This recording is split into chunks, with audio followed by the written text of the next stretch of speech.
Hello everyone, welcome back to physics. Last time हम electric dipole को discuss करना start किए थे, जिसमें हमने देखा था डाइपोल होता क्या है। तो बेसिकली डाइपोल क्या था, जब हम टू स्मॉल चार्जेस को एंड टू चार्जेस को काफी स्मॉल सेपरेशन से अगर हम सेपरेट करते हैं, कंडीशन क्या है, दोनों चार्ज का मैग्नीट्यूड क्या होना चाहिए, सेम होना चाहिए और दोनों का नेचर अपोजिट होना चाहिए। दैट मींस एक प्लस का होना चाहिए और एक माइनस का होना चाहिए। तो ये क्या फॉर्म करते हैं, इलेक्ट्रिक डाइपोल। इसमें हमने एक टर्म डिफाइन किया था, इलेक्ट्रिक डाइपोल मूवमेंट। और डाइपोल मूवमेंट की जो वैल्यू थी, उसकी वैल्यू क्या थी हमारे पास, q डॉट r। ये कैसी क्वांटिटी है, वेक्टर क्वांटिटी है। जहां पे डायपोल मोमेंट का डायरेक्शन कैसे डिफाइन किया हमने, नेगेटिव टू पॉजिटिव। ठीक है, ये हमारे पास इलेक्ट्रिक डायपोल का बेसिक डेफिनेशन है।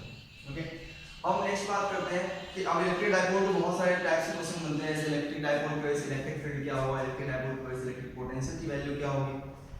ठीक है, तो पहले हम बात करते हैं electric field due to electric dipole. Okay, तो first topic is electric field due to electric dipole। ठीक है, डाइपोल में जनरल लाइफ में बहुत जगह मिलता है। जैसे अगर सपोज करो कि मैं अगर वाटर का स्ट्रक्चर लूं H2O, ठीक है, तो वाटर में किस तरह से इसमें भी डाइपोल होता है। O पे का क्या होता है, नेगेटिव, और H पे क्या होता है यहाँ पे O माइनस H प्लस। ठीक है, ये भी क्या फॉर्म करते हैं, यहाँ पे डाइपोल फॉर्म करते हैं। ठीक है, तो डाइपोल जनरली जितने भी आयनिक कंपाउंड्स होते हैं उन सब में इलेक्ट्रिक डाइपोल प्रेजेंट होते हैं। तो electric field to electric dipole find out करने जा रहे हैं। तो उसके लिए इलेक्ट्रिक फील्ड हम कैसे फाइंड आउट कर सकते हैं। इलेक्ट्रिक फील्ड फाइंड आउट करने के लिए हमारे पास सिंपल कॉन्सेप्ट था कि अगर more than one point charge system में प्रेजेंट है तो हम क्या करते थे, इंडिविजुअली सारे चार्जेस की वजह से इलेक्ट्रिक फील्ड फाइंड आउट करते थे और फिर सबका रिजल्टेंट फाइंड आउट करते थे।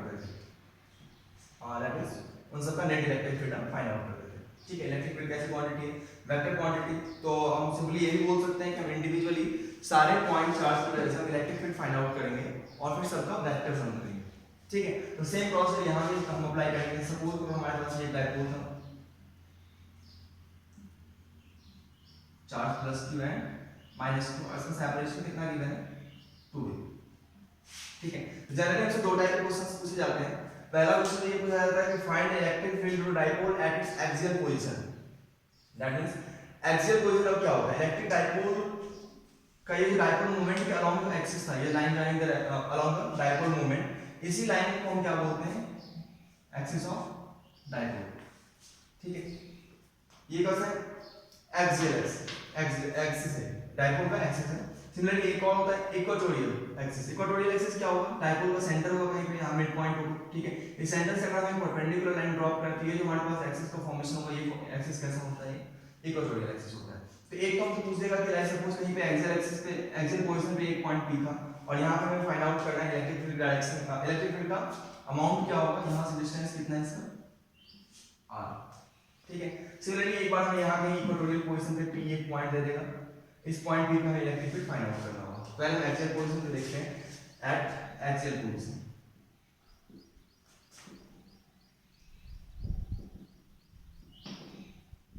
ठीक है, सपोज करो ये एक्सिस कौन सा एक्सिस है, एक्स एक्सिस। ठीक है, this axis is x axis, this one is y axis.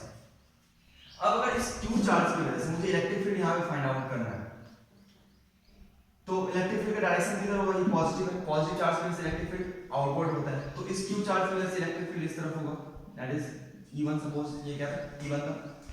और इस माइनस q चार्ज की वजह से इलेक्ट्रिक फील्ड किस तरफ होगा, माइनस q की वजह से किधर होता है electric field, inward, that means electric field किस तरफ होगा, E2। ठीक है, तो पहले हम E1 और E2 की वैल्यू फाइंड आउट करेंगे और फिर इसका वेक्टर सम करेंगे। तो E1 की वैल्यू अगर फाइंड आउट करने जाएंगे, E1 किसकी वजह से, due to plus q charge, that is equals to electric field to point charge क्या होता है, kq by r square, kq by distance square. ठीक है, और यहां पे डिस्टेंस कितना है, ये q चार्ज से इस पॉइंट का डिस्टेंस है, ये डिस्टेंस क्या था r, और ये टोटल डिस्टेंस क्या है 2a। ये सेपरेशन है और ये सेपरेशन भी क्या हो जाएगा a। तो टोटल डिस्टेंस अगर यहां से कैलकुलेट करेंगे तो ये r हो जाएगा और ये a, that means distance total कितना हो जाएगा r प्लस a। यहां पे ऐसे लिखेंगे kq upon r plus a whole square. Since ये पॉजिटिव x के डायरेक्शन में है तो हम इसको प्लस i का डायरेक्शन दे दें। ठीक है। सिमिलरली अगर electric field due to -q charge E2 अगर फाइंड आउट करने जाए तो उसकी वैल्यू क्या लिखेंगे kq अपॉन सेपरेशन स्क्वायर, और यहाँ पे इसका सेपरेशन यहाँ से ये कैलकुलेट करेंगे तो ये टोटल डिस्टेंस क्या था r और ये डिस्टेंस क्या है a, दैट मींस ये डिस्टेंस क्या होगा r माइनस a। तो यहाँ पे सेपरेशन की वैल्यू हम क्या लिखेंगे r minus a whole square, since electric field किस डायरेक्शन में माइनस x डायरेक्शन में, इसमें हम क्या लिखेंगे वेक्टर को माइनस i कैप। ठीक है, हमने वेक्टर फॉर्म में लिखा है ताकि हम डायरेक्टली वेक्टर से इनका कर सकें। ठीक है, नेट इलेक्ट्रिक फील्ड E अगर फाइंड आउट करने जाएंगे तो इसमें क्या लिखेंगे E1 प्लस E2। ठीक है, यहां से क्या हो जाएगा E1 की value kq upon r plus a whole square i cap, और E2 की value minus kq upon r minus a whole square i cap, minus sign into हो गया। ठीक है, यहां से ओवरऑल वैल्यू क्या मिली kq i कैप कॉमन है। ठीक, हमारे पास क्या मिलेगा 1 upon r plus a whole square plus sorry minus 1 upon r minus a whole square, ये हमारे पास वैल्यू मिली कॉमन लेने के बाद हमारे पास फाइनल रिजल्ट क्या आएगा kq i कैप। इसको जब सॉल्व करेंगे एलसीएम लेंगे तो हमारे पास ओवरऑल रिजल्ट आएगा वो आएगा -4 ra upon r plus a into r minus a whole square. ठीक है, क्रॉस मल्टीप्लाई करेंगे देन आफ्टर नीचे डिनोमिनेटर में इनटू एलसीएम लेंगे, एलसीएम लेंगे तो दोनों कॉमन स्क्वायर होगा, तो कॉमन स्क्वायर ले r plus a into r minus a, इसकी value kq i cap into -4ra। अब एक चीज नोटिस करना है, हमने पहले बोला था इन दोनों को सेपरेट हम काफी स्मॉल सेपरेशन से करते हैं, तो ये a की जो वैल्यू है वो r के कंपैरिजन में काफी स्मॉल हो जाएगी, तो a का ऑलरेडी काफी स्मॉल है, सेपरेशन जो है काफी स्मॉल है और उसका हम स्क्वायर कर रहे हैं यहाँ पे अगर टर्म लिखेंगे तो हमारे पास क्या मिलेगा r square minus a square whole square. ठीक है, तो हम a स्क्वायर को अप्रॉक्स 0 से अज्यूम कर सकते हैं क्योंकि a काफी स्मॉल क्वांटिटी है, तो ऑब्वियस बात है अगर स्मॉल क्वांटिटी का स्क्वायर करते हैं तो वो और ज्यादा स्मॉल हो जाता है, लाइक सपोज करो 0.1 का स्क्वायर हम करते हैं, ये क्या हो जाता है 0.01। ठीक है, दैट मींस इससे छोटा हो गया, तो a स्क्वायर को हम क्या लिख सकते हैं अप्रॉक्स 0, तो ऐसा लिख देंगे since a is 2 less than r, therefore a square approaches to 0। ठीक है, अब यहां से जो फाइनल रिजल्ट है हमारे पास इलेक्ट्रिक फील्ड का, उसकी वैल्यू क्या होगी kq i cap into -4ra, और यहां पे r स्क्वायर होल स्क्वायर क्या हो जाएगा r टू द पावर 4, यहां से r से एक पावर कैंसिल आउट होगा, हमारे पास रिजल्ट क्या मिलेगा kq i cap into -4a upon r cube. ठीक है, अब इस माइनस साइन को हम i कैप के साथ प्लेस करते हैं, हमारे पास क्या मिलेगा kq इनटू 4a को हम क्या लिख सकते हैं 2 into 2a upon r cube, और साथ में माइनस i कैप। ठीक है, अब ये 2a into q, 2a क्या था सेपरेशन और q क्या था चार्ज, तो चार्ज को जब हम सेपरेशन से इनटू करते हैं तो ये किसकी वैल्यू देता है डायपोल मोमेंट की वैल्यू देता है, तो हम यहां से इसको p प्लेस कर सकते हैं, तो हमारे पास क्या मिलेगा 2k और 2a into q को हम क्या लिख देंगे p upon r cube, 2kp upon r cube into minus i cap, direction क्या होगा इसका माइनस i कैप होगा, that means minus i cap क्या शो करता है नेट इलेक्ट्रिक फील्ड किस डायरेक्शन में होगा नेगेटिव x की तरफ, that means E2 is greater than E1। Obvious बात है यहां पे चार्ज का मैग्नीट्यूड सेम है, यहां पे डिस्टेंस कम है तो E2 की वैल्यू ज्यादा होगी, और यहां पे सेपरेशन ज्यादा है, दैट मींस E1 की वैल्यू क्या होगी E2 के कंपैरिजन में कम होगी। तो ये हमारे पास फाइनल रिजल्ट आएगा electric field due to dipole at an axial position. ठीक है, सिमिलरली इक्वेटोरियल पोजीशन के लिए फॉर इक्वेटोरियल पोजीशन, देखो ये सेपरेशन कितना था a, सपोज करो यहां से r डिस्टेंस हमें एक पॉइंट दे रखा है और इस पॉइंट पर फाइंड आउट करें इलेक्ट्रिक फील्ड की वैल्यू। ठीक है, तो पहले हम इस चार्ज की वजह से इलेक्ट्रिक फील्ड फाइंड आउट करेंगे किस डायरेक्शन में आएगा इस डायरेक्शन में, सिमिलरली इस चार्ज की वजह से इलेक्ट्रिक फील्ड फाइंड आउट करेंगे किस डायरेक्शन में आएगा इस डायरेक्शन में। ठीक है, सपोज करते हैं ये एंगल कितना है यहां थीटा, तो अब इसकी बात है ये एंगल भी क्या हो जाएगा थीटा हो जाएगा और ये एंगल भी थीटा हो जाएगा।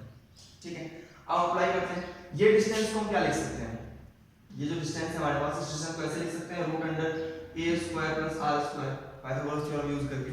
अब अगर इस चार्ज की वजह से इलेक्ट्रिक फील्ड निकाले जाएंगे तो यहाँ पे सपोज करो ये क्या था E1 और ये क्या था E2। तो E1 की वैल्यू क्या लिखेंगे कि चार्ज की वैल्यू Q और सेपरेशन कितना था upon root under a square plus r square whole square. ठीक है, सिमिलरली E2 की वैल्यू क्या होगी KQ अपॉन ये सेपरेशन भी सेम होगा root under a square plus r square whole square. ठीक है, अब इस डायरेक्शन में इलेक्ट्रिक फील्ड जो होगी ये इलेक्ट्रिक फील्ड डायरेक्शन इस डायरेक्शन में नहीं होगा क्योंकि इसमें नेगेटिव चार्ज है तो इसमें इलेक्ट्रिक फील्ड किधर आएगा इनवर्ड, और ये पॉजिटिव चार्ज है तो इससे इलेक्ट्रिक फील्ड किधर जाएगा आउटवर्ड। ठीक है, ये हमारे पास E1 का डायरेक्शन है और ये किसका डायरेक्शन है E2 का। ठीक है, अब ये वाला जो इन दोनों का रिजल्टेंट अगर फाइंड आउट करेंगे तो रिजल्टेंट कैसे जाएगा समथिंग इनके सेंटर से इस तरह से। ठीक है, तो ये इलेक्ट्रिक फील्ड अगर फाइंड आउट करेंगे ये नेट इलेक्ट्रिक फील्ड की वैल्यू होगी। नेट इलेक्ट्रिक फील्ड अब देखो इस इलेक्ट्रिक फील्ड का दो कंपोनेंट आएगा, एक तो वर्टिकल कंपोनेंट और एक हॉरिजॉन्टल कंपोनेंट। सिमिलरली इसके भी दो कंपोनेंट आएंगे, एक हॉरिजॉन्टल और एक वर्टिकल। ये दोनों वर्टिकल कैंसिल आउट कर देंगे क्योंकि दोनों E1 और E2 का मैग्नीट्यूड क्या है सेम है। हमारे पास क्या बचेगा बस हॉरिजॉन्टल कंपोनेंट। तो हॉरिजॉन्टल कंपोनेंट हम क्या लिखेंगे इस डायरेक्शन में, एक तो E2 का कंपोनेंट आएगा E2, अगर ये अगर थीटा है तो ये एंगल भी थीटा है और ये एंगल थीटा है तो ये कितना है 90 माइनस थीटा है, तो इसको क्या लिखेंगे E2 sin थीटा। सिमिलरली इसका कंपोनेंट इस डायरेक्शन में कितना आएगा E1 sin थीटा। तो नेट इलेक्ट्रिक फील्ड अगर हम लिखने जाएंगे नेट इलेक्ट्रिक फील्ड की तो इस ये किस किस को कंस्टिट्यूट कर रहा है E1 और E2 के कंपोनेंट्स को, और ये कंपोनेंट्स कौन से हैं E1 sin theta and E2 sin theta. तो हमारे पास नेट इलेक्ट्रिक फील्ड जो होगा वो क्या होगा E1 sin theta plus E2 sin theta, और E1 और E2 का मैग्नीट्यूड सेम है हम ऐसे लिख सकते हैं इसको 2E1 sin थीटा। ठीक है, 2 टाइम्स E1 की वैल्यू कितनी है KQ अपॉन इसका स्क्वायर करेंगे रूट एलिमिनेट हो जाएगा क्या होगा a square plus r square, और sin थीटा की वैल्यू हम इस ट्रायंगल से फाइंड आउट कर सकते हैं। sin थीटा की value perpendicular upon hypotenuse p की वैल्यू कितनी है a और हाइपोटेनस की value root under a square plus r square. यहां से क्या हो जाएगा a upon root under a square plus r square. ठीक है, यहां से क्या हो जाएगा 2KQ और साथ में क्या आएगा a अपॉन इन दोनों को इंटू करेंगे तो क्या आएगा a square plus r square whole to the power 3/2 क्योंकि यहां पे 1 पावर और यहां पे हाफ पावर। ठीक है, अब यहां से जो वैल्यू आएगी वो क्या होगी 2KQ टाइम्स a अपॉन वापस से हम a स्क्वायर को 0 के इक्वल कर सकते हैं r के कंपैरिजन में क्योंकि a की वैल्यू 0 क्या है काफी स्मॉल है r के कंपैरिजन में, तो यहां पे इसको हम अप्रोच कर देंगे 0। तो हमारे पास ओवरऑल रिजल्ट आएगा नीचे r square whole to the power 3/2 2 cancel out, हमारे पास क्या बचेगा r क्यूब। तो यहां से अब वापस से 2a और q को हम क्या लिख सकते हैं डायगोनल मोमेंट में 2a और q, तो यहां से इसको लिख सकते हैं इस तरह से k p अपॉन r। ये नेट इलेक्ट्रिक फील्ड E की वैल्यू है। इसका डायरेक्शन किधर होगा डायरेक्शन किस डायरेक्शन में होगा अलोंग प्लस x। ठीक है, तो हम इसका डायरेक्शन किस तरह से मेंशन कर देंगे I का नेट इलेक्ट्रिक फील्ड। ठीक है, ये हमारे पास था dipole eight axial position and dipole at equatorial position. ठीक है, इसका नेक्स्ट हमारे पास ये प्रॉब्लम पूछा जा सकता है कि find the electric potential due to electric dipole. ठीक है, उसमें भी सेम अप्रोच फॉलो करेंगे। पहले हम एक्सियल पॉइंट पे दोनों चार्ज की वजह से इंडिविजुअली पोटेंशियल फाइंड आउट करेंगे। यहां पे हम वेक्टर सम कर रहे थे वहां पे हम क्या करेंगे स्केलर सम करेंगे क्योंकि वेक्टर पोटेंशियल कैसी क्वांटिटी है स्केलर क्वांटिटी है। तो नेक्स्ट टॉपिक हम देखते हैं electric potential due to electric dipole.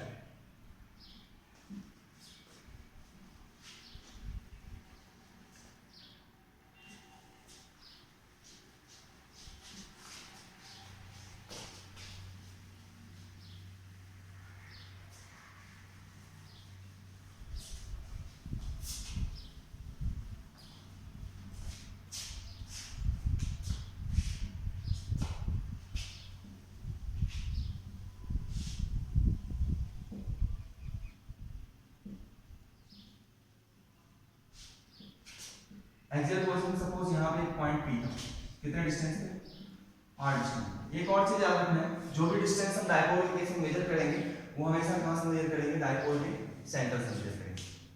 ठीक है, अब इस P पॉइंट पे मुझे सबसे पहले पोटेंशियल फाइंड आउट करना है किसकी वजह से Q की वजह से और -Q की वजह से।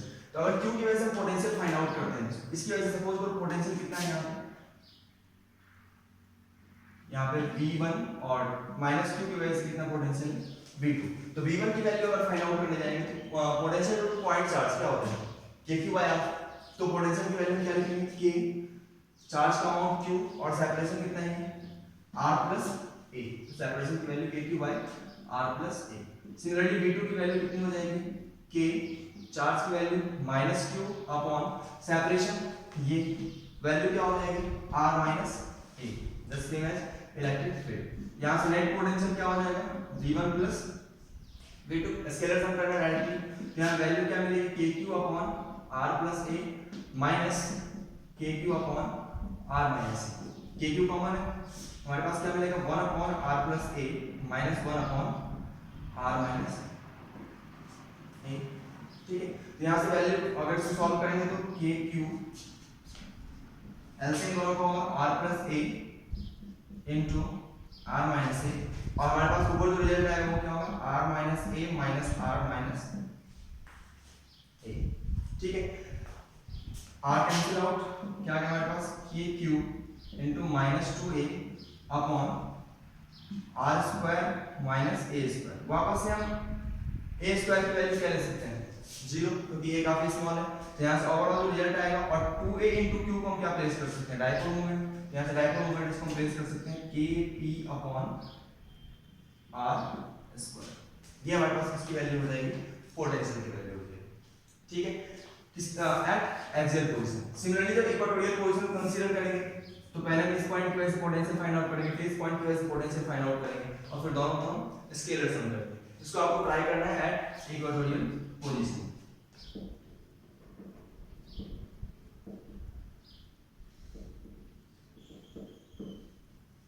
ठीक है, ये आपका होमवर्क है, रन नहीं होगा तो आपके नोट्स में ही प्रोवाइड कर रखा है। ये इक्वेटोरियल पोजीशन को किस तरह से फाइंड आउट करते हैं, और मुझसे ट्राई करके देखिए, अगर नहीं हो तो आप वहां से हेल्प ले सकते हो। ठीक है, उसके अलावा अगर सपोज कि डायपोल की वजह से किसी एक रैंडम पॉइंट पे इलेक्ट्रिक फील्ड या पोटेंशियल पूछ दे। अभी हम बात करते हैं किसकी वजह से एक्सियल पोजीशन पे और इक्वेटोरियल पोजीशन पे। क्या होगा अगर मुझसे पूछे कि find the electric field and electric potential at some point P, इसका पोजीशन वेक्टर हमारे पास गिवन होगा, तो दोस्तों ये पोजीशन वेक्टर कितना है R। ठीक है, अब इस केस में हम क्या करेंगे, तो इसको हम कैसे सॉल्व करेंगे वो नेक्स्ट क्लास में देखेंगे। आज के लिए आपको ये 3 टॉपिक कवर करने, 4 टॉपिक, इलेक्ट्रिक डायपोल की वजह से electric field at axial position, electric field at equatorial position, similarly electric potential eight axial point and electric potential at equatorial position. ठीक है, ये 4 चीजें आपको कवर करनी है। इन 4 को बार-बार रिपीटेडली पूछा जाता है बोर्ड एग्जाम्स में, डेरिवेशन सीख के, और इनके यहाँ पे न्यूमेरिकल्स भी पूछे जा सकते हैं। ठीक है, इनको आपको अच्छे से कवर करना है, इनको देखना है, इसके आगे नेक्स्ट क्लास में देखेंगे। Thank you.